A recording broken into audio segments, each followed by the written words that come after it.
دوستان گرامی السلام علیکم ورحمۃ اللہ۔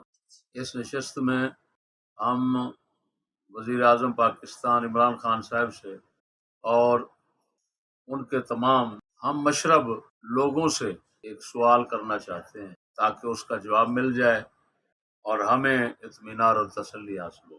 عمران خان صاحب نے جو اسمبلی میں 1 جولائی کو خطاب کیا تھا، اس خطاب کے مندرجات سے اور عبارات سے چند موٹی سی باتیں سامنے آتی ہیں۔ عمران خان صاحب نے اپنے خطاب میں ایک تو یہ ثابت کیا کہ امریکہ دشمن، امریکہ ہمارا دشمن، دوسرا پاکستانی حکومتیں احمق ہیں، یہ بھی ان کے خطاب سے ثابت ہو۔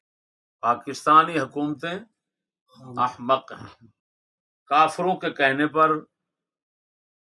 اپنی قوم کا جانی مالی نقصان کرتے ہیں، دہشت گردی کے نام پر مسلمانوں اور قوم کو مرواتے رہتے ہیں اور مرواتے رہے ہیں۔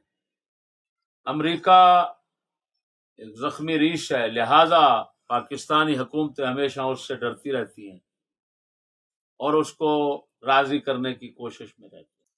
پاکستانی حکومتیں اپنی قوم سے امریکہ، برطانیہ، یورپ کے کہنے پر قوم سے جھوٹ بولتے رہتے ہیں اور منافقت کرتے رہتے ہیں۔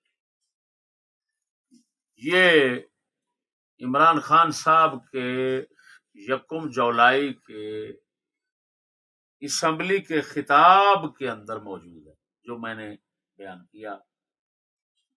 تو اب سوال یہ ہے کہ خان صاحب، آپ کی بات کی ہم 16 آنے تصدیق کرتے ہیں، لیکن اگلی بات یہ ہے کہ پھر تعلیم، سیاست، معیشت، معاشرت، پولیو، ویکسین، کرونا وغیرہ کے اندر جو کچھ امریکہ کی طرف سے اور باہر کی حکومتوں کی طرف سے دباؤ یا مشورہ ہوتا ہے تو وہ دوستی، ہمدردی پر کیسے مبنی ہو سکتا ہے؟ اس کے اندر وہی منافقت، وہی ظلم، وہی زیادتی، وہی نقصان جو آپ پہلے بتا رہے ہیں دہشت گردی کے نام پر ہوتا رہا ہے، وہ سارا کچھ ان چیزوں کے اندر شامل کیوں نہیں؟